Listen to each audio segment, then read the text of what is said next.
So next week we are going to be starting with new quarter, and we'll be going through I think that's Second Corinthians auditorium. I'll be going back to the young adult class, and so it's been good seeing you guys.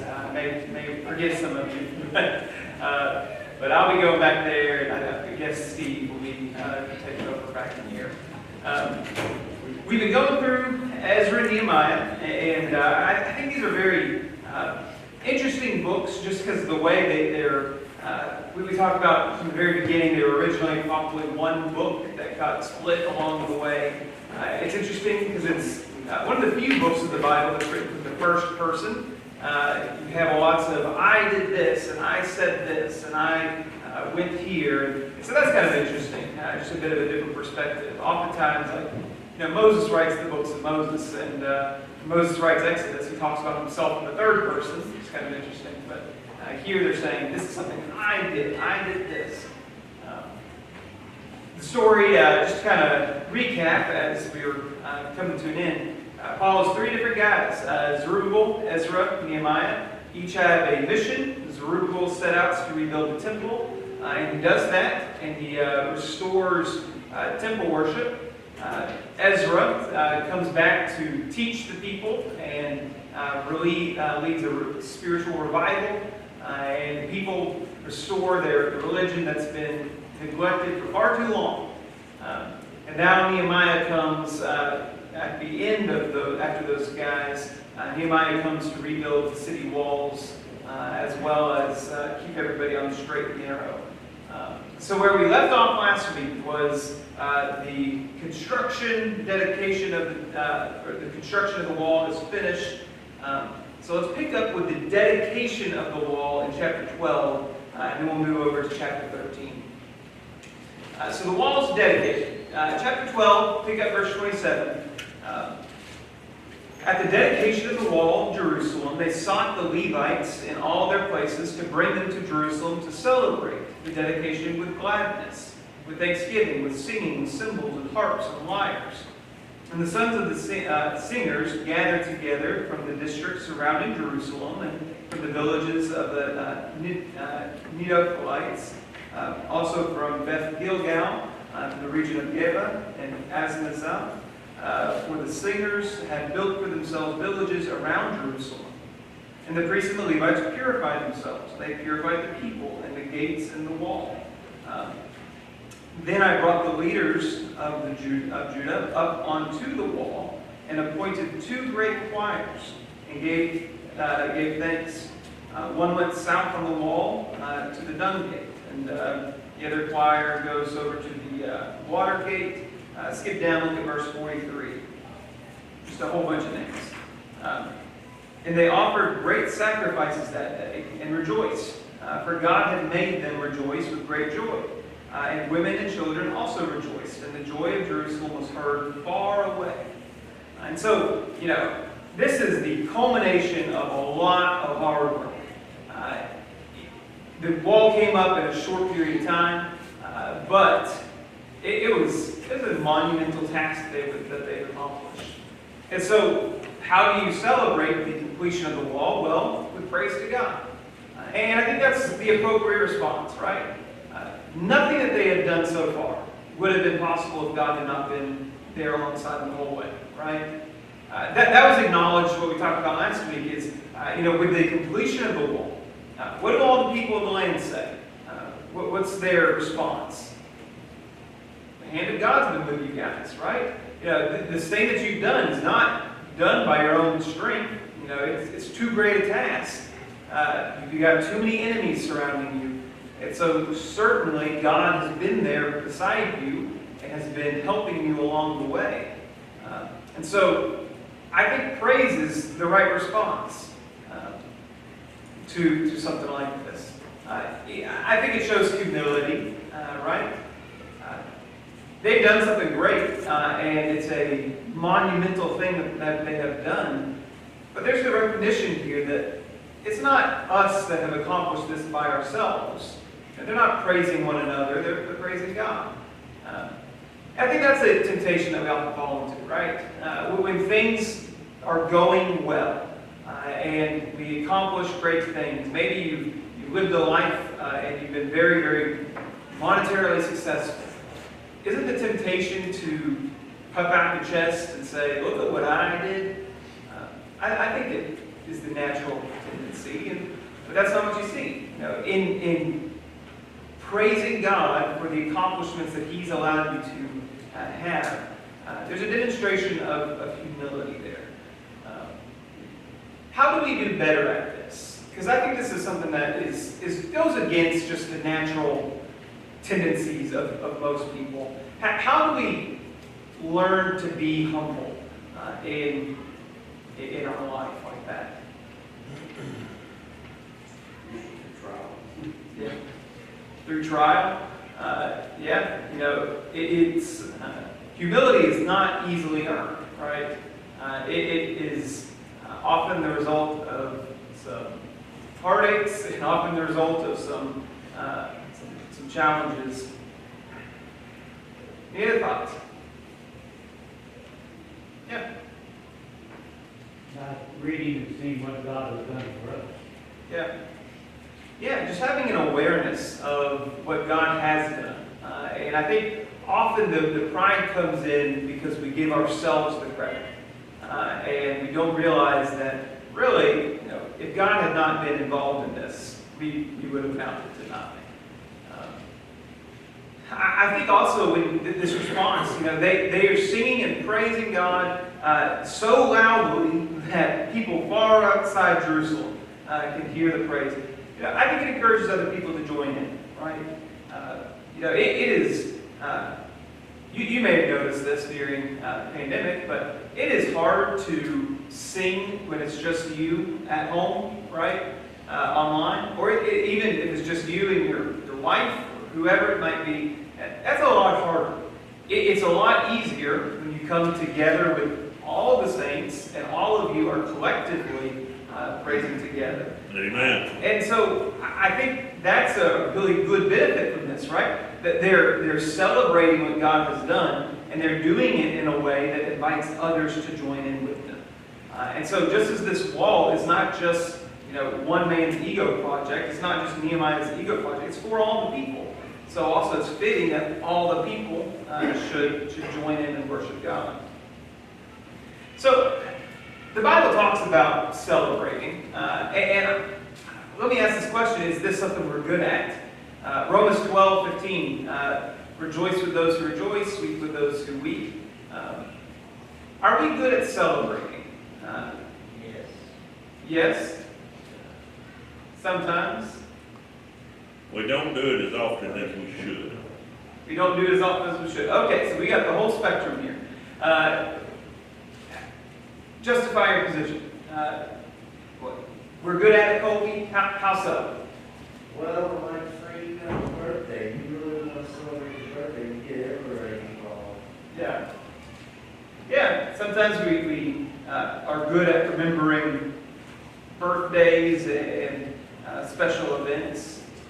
Leadership in a congregation and recognizing the significance. Yeah. And encouraging others. I think the women, especially this congregation, do a good job encouraging and recognizing and giving credit where credit is due to different things. It can be something as simple as a birthday or a graduation or whatever. Celebratory, rejoice with those who rejoice. I think that's a conscious thing for a congregation. Some are unconscious of it, and some are more conscious of it.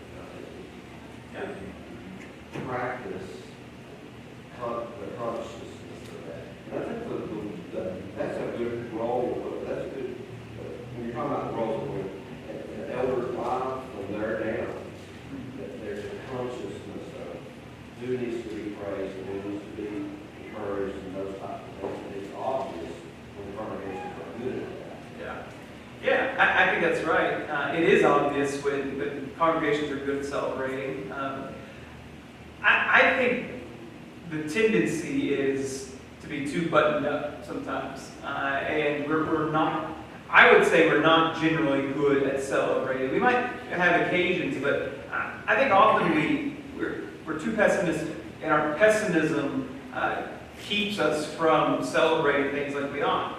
And so when we have accomplishments, and this is what you see with Ezra and Nehemiah, is that there's been 3 great tasks, and at the end of each of these great tasks, there's been celebration and a realization that we've accomplished something, we've made progress, and things are not yet perfect, but we're making progress, and so let's celebrate those victories along the way.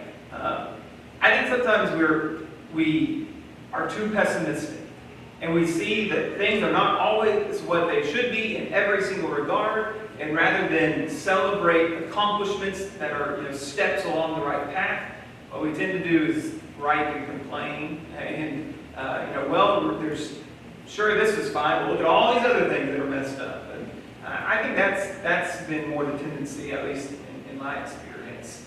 I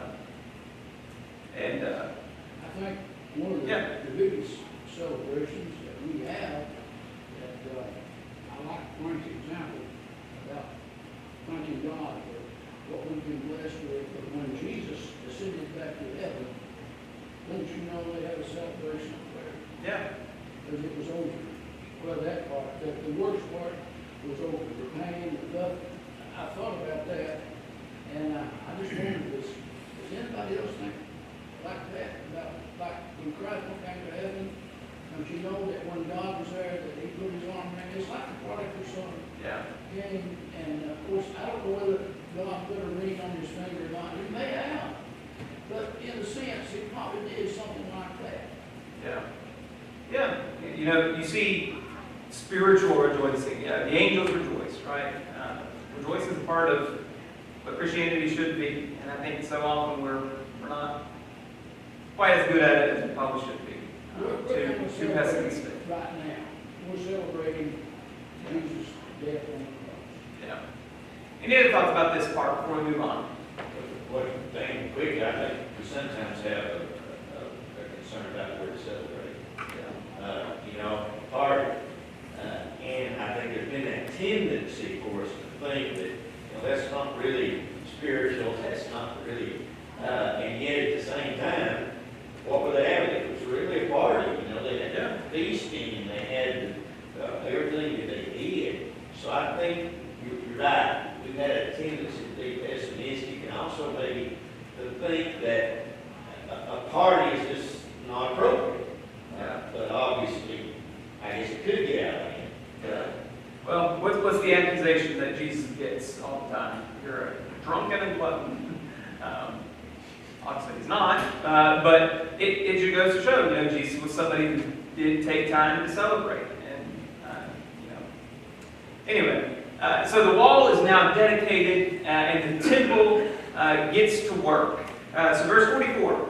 On that day, men were appointed over the storerooms and contributions, the first fruits, the tithes, to gather into them the portions required by the law for the priests and the Levites, according to the fields of the towns. For Judah rejoiced over the priests and the Levites who ministered. And they performed the service of their God and the service of purification, as did the singers and the gatekeepers, according to the command of David and his son Solomon. For long ago, in the days of David and Asaph, there were directors and singers, and there were songs of praise and thanksgiving to God. And all Israel, in the days of Zerubbabel, and in the days of Nehemiah, gave the daily portions to the singers and the gatekeepers, and they set apart that which was for the Levites, and the Levites set apart that which was for the sons of Aaron. And so they get back to work, and so the temple starts functioning like it should. The temple life is more than just a place for worship. Obviously, that's kind of the key thing we think about with the temple. We think about all the sacrifices that take place there, and all the priesthood and the Holy of Holies and all of that. And certainly that's a significant part of what the temple is there for. Probably the most significant part. But the temple also functions in a lot of different ways. It's kind of the central place in all of Jewish Judaism. One of the main functions of the temple, though, is it's the bank.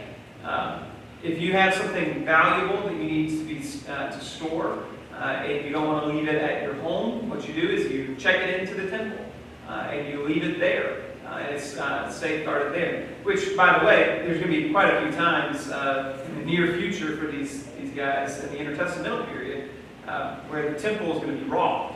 The temple treasury is going to be stolen from. But the temple begins to function like it should have all along.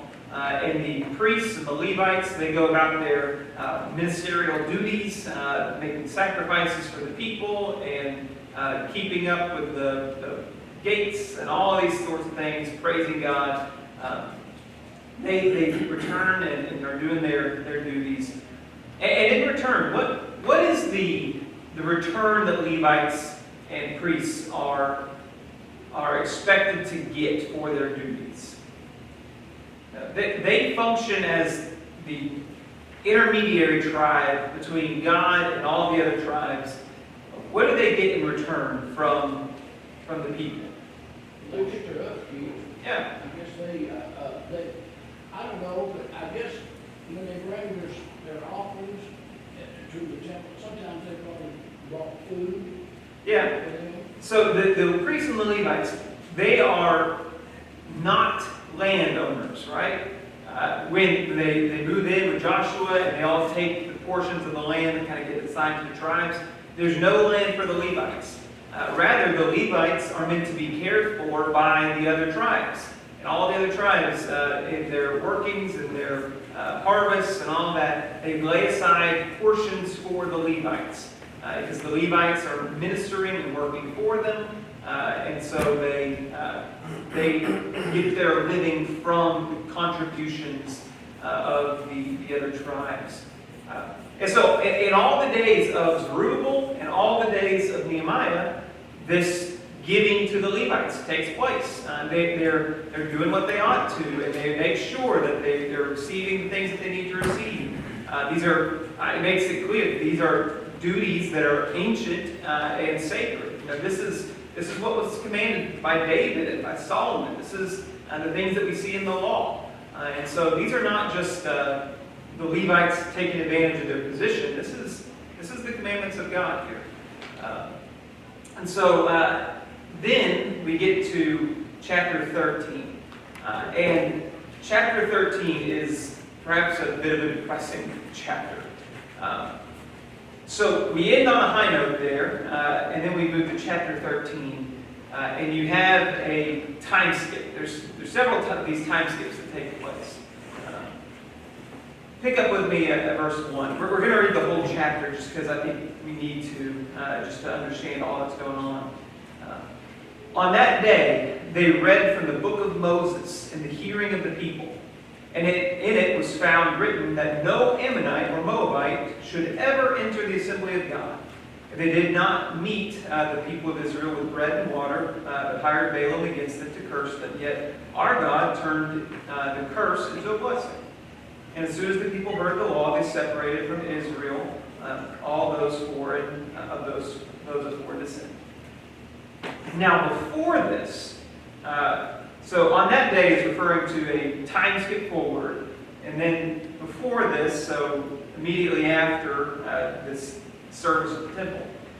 Now before this, Eliashib, the priest who was appointed over the chambers of the house of our God, and who is related to Tobiah, we talked about him before, he's one of those enemies, prepared for Tobiah a large chamber where they had previously put out grain offering and frankincense and vessels and tithes of grain, wine, and oil, which were given by commandment to the Levites, singers and gatekeepers and contributions for the priests. While this was taking place, I was not in Jerusalem. For in the 32nd year of Artaxerxes, king of Babylon, I went to the king. And after some time, I asked leave of the king and came to Jerusalem. And then I discovered the evil that Eliashib had done for Tobiah, preparing for him a chamber in the courts of the house of God. And I was very angry.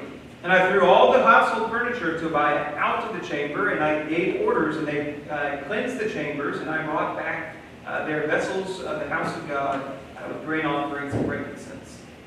And so Nehemiah has been the governor of the area for 12 years.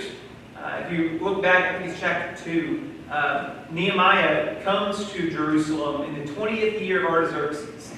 And so he begins to rule, and he sets things straight, and he goes and he kind of has this whirlwind of examining all of the things that are wrong and correcting them along the way. Well, 12 years have passed, and in the 32nd year, he goes back to the king.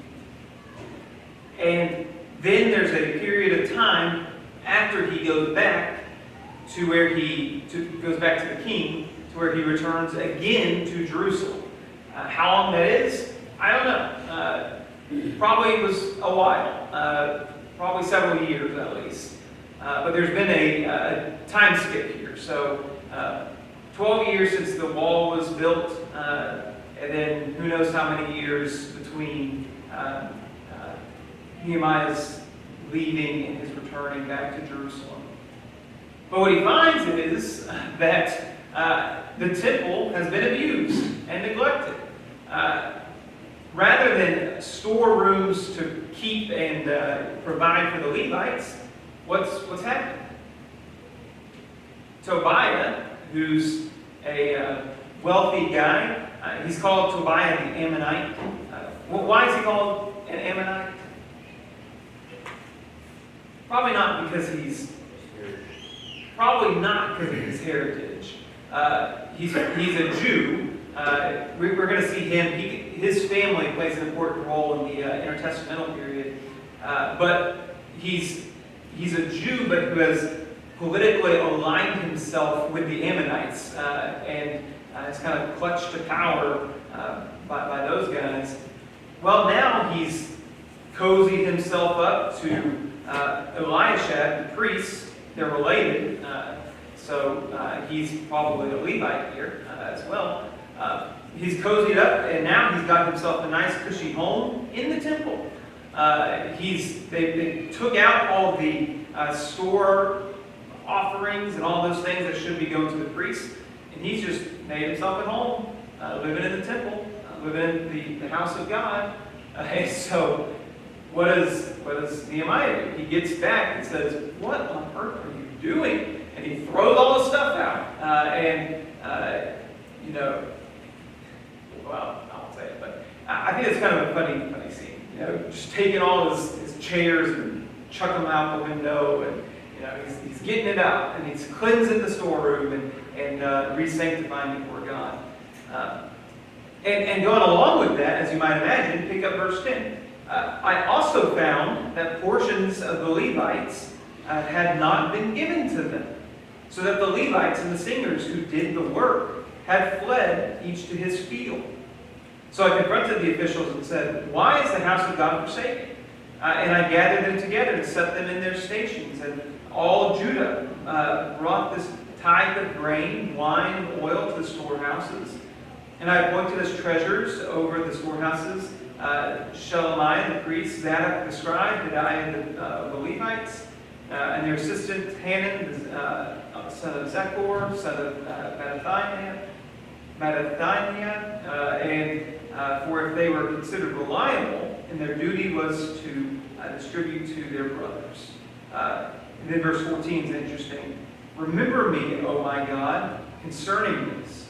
Do not wipe out all my good deeds that I have done for the house of God and for his service."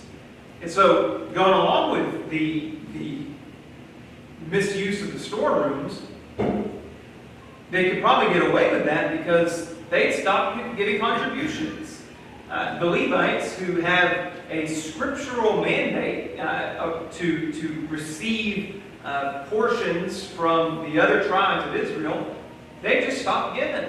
And now the Levites, in order to survive, they've had to go out and rent their own fields and start working in the fields to provide for themselves. It should not be that way, right? Their job is to see to the temple and to administer the religious rites and all of those things. But they're having to live just like the rest of the tribes. They're having to work, and the law has not been fulfilled. So what does Nehemiah do? He sets out guys that are trustworthy and says, listen, your job is to make sure that this is getting done. And you guys are people that are trustworthy. You guys are people that I can rely on to do this the way it needs to be done. And so I'm going to appoint you to oversee this great need that we have. What do you make of this? What does this say about the condition of the people? It shows me that, like when Jesus cleansed the temple back today, that God thinks that temple is very, very special, and it's not to be abused. I kind of like that for the church getting here. We need to put our best foot forward always. Yeah. Yeah, I think what it shows more than anything else is a just disregard for God's law, right? They just don't, there's a lack of respect for what God has commanded, and it's showing. What's interesting, what you're fixing to go, he selected faithful people, Nehemiah did. So there were faithful people there, Yeah. but they evidently did not have a strong leader. Yeah. When Nehemiah was gone, and I think that just shows today that sometimes good people don't do all that they need to be doing because nobody will step up and kind of take responsibility. So it took Nehemiah's getting angry and acting on his own to get folks motivated to do what they knew they should be doing anyway. Yeah. And so that we need strong leaders today that are brave enough to step out. Yeah, and that's a good point. Ezra, Nehemiah, and Zerubbabel, all three of them are very strong leaders. And all three of them have a very big task they can't do by themselves, right? Nehemiah comes back and he throws some chairs around, but this is a task that's bigger than he himself personally is capable of doing by himself. And so what does he do? He finds people that he can trust and rely on that can work alongside him. So what Nehemiah, Ezra, and Zerubbabel are more than anything is just a catalyst, right? They get other people to work alongside them, and they motivate others to do the work that needs to be done. And I think that's true. I think you see that with the apostles, right? You got the widows that are being neglected. What do the apostles say? Well, it's not good for us to wait tables. We've got other things we need to be doing. So what are we going to do? We're going to make these 7 proto-deacons, whatever you want to call them, to oversee this task and to make sure that everybody's getting what they need to be getting. And so the apostles can't possibly do it all themselves. They need trusted guys to lead, and they are a catalyst that gets the ball rolling for the other guys. And I think that's important. So Nehemiah finds that the temple's abused, neglected. He also finds that the Sabbath is just being trampled all over. In those days, I saw in Judah people treading wine presses on the Sabbath and bringing in heaps of grain, loading them on donkeys, but also wine, grapes, figs, and all sorts of loads, which they brought into Jerusalem on the Sabbath day. And I warned them on that day when they sold food. Tyrians also, who lived in the city, brought in fish and all kinds of goods and sold them on the Sabbath to keep the people of Judah and Jerusalem itself. And I confronted the nobles of Judah and said to them, "What is this evil thing that you're doing, profaning the Sabbath day? Did not your fathers act in this way? And did not our God bring in all this disaster on us and on the city? Now you are bringing more wrath on Israel by profaning the Sabbath." And as soon as it began to grow dark at the gates of Jerusalem before the Sabbath, I commanded that the doors be shut and gave orders that they should not be opened until the Sabbath. And I stationed some of my servants at the gates, and no load might be brought in on the Sabbath day. Then the merchants and the sellers and all kinds of wares lodged outside Jerusalem once or twice. But I warned them and said to them, "Why do you lodge outside the walls? If you do so again, I will lay hands on you." And from that time on, they did not come on the Sabbath. Then I commanded the Levites that they should purify themselves and come guard the gates to keep the Sabbath day holy. Remember this also in my favor, O God, and spare me according to the greatness of your steadfast love. And so what he sees is that the Sabbath is being violated. The first one, I think, really must have had Zerubbabel rolling over in his grave, right? Zerubbabel has spent all this time and effort and energy in rebuilding the temple and getting things back up. It's being wasted, squandered. And now, perhaps Ezra is still alive. I think probably not by what's going on. Ezra is probably rolling over in his grave. He's spent all this time working to reform and get these people back on track in their spiritual life. And all those reforms that Ezra had been working for, they've just gone down the drain.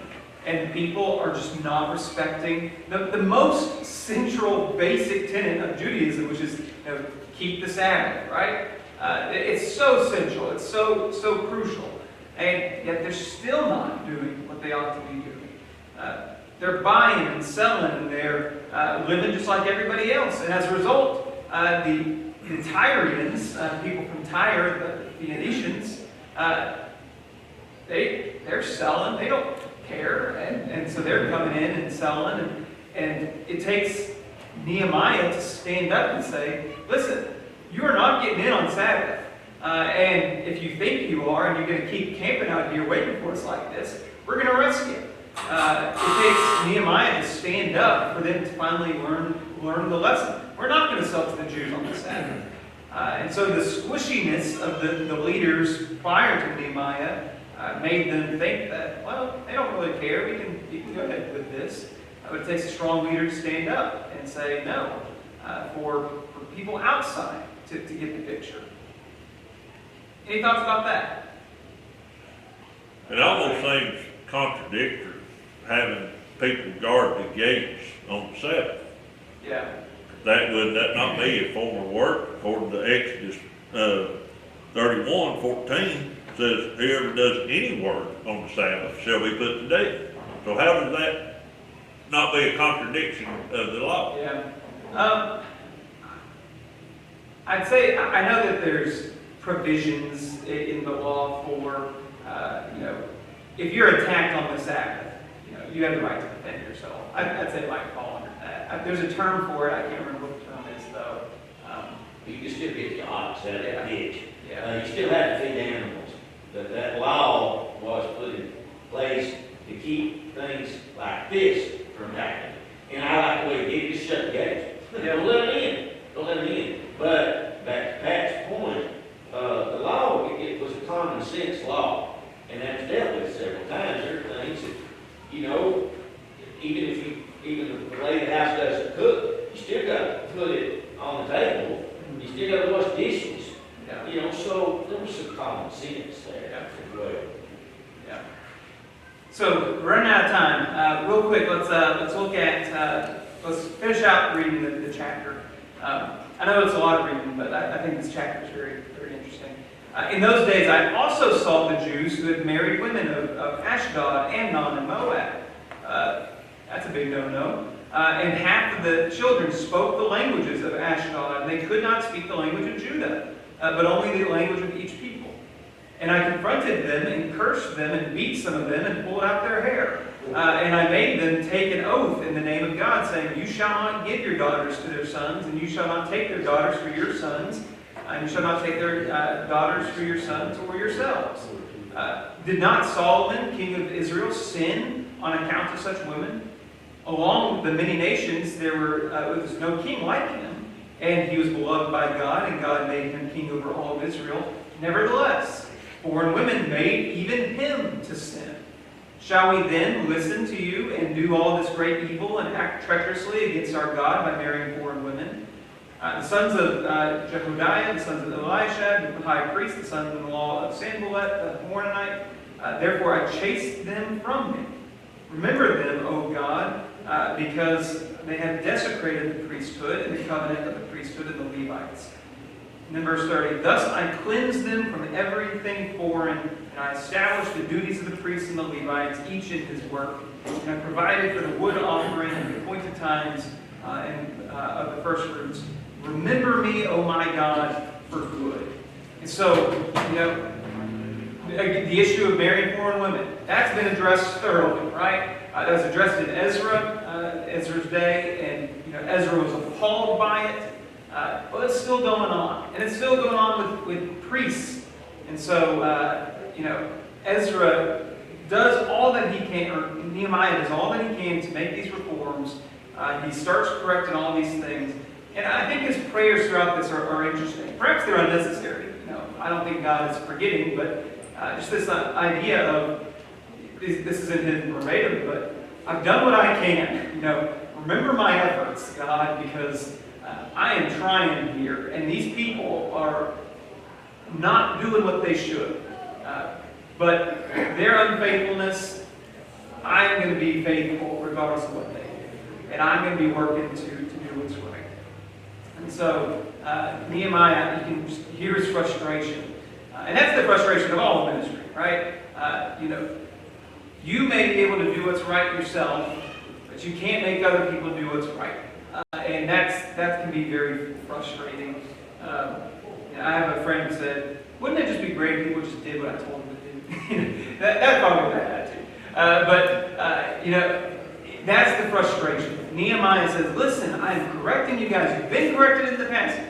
And all of those reforms, all that Zerubbabel has built, all that Ezra has reformed, all that I have done for you guys, I leave and I come back, and we're back to square one. And I just think that goes to show that it's a stiff-necked people. So finally, some real quick lessons.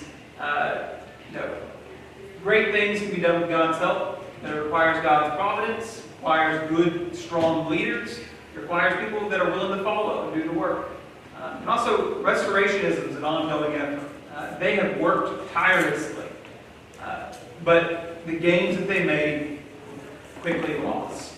And so, it's an ongoing effort. We never arrive. As long as people are going to exist, there's always going to be a need for reformers, for people to say, let's get back to what God would have us to do. So, thank you guys. I hope you've gotten some good lessons and learned some things from this book. I think it's interesting. Next week, we'll be changing over our classes.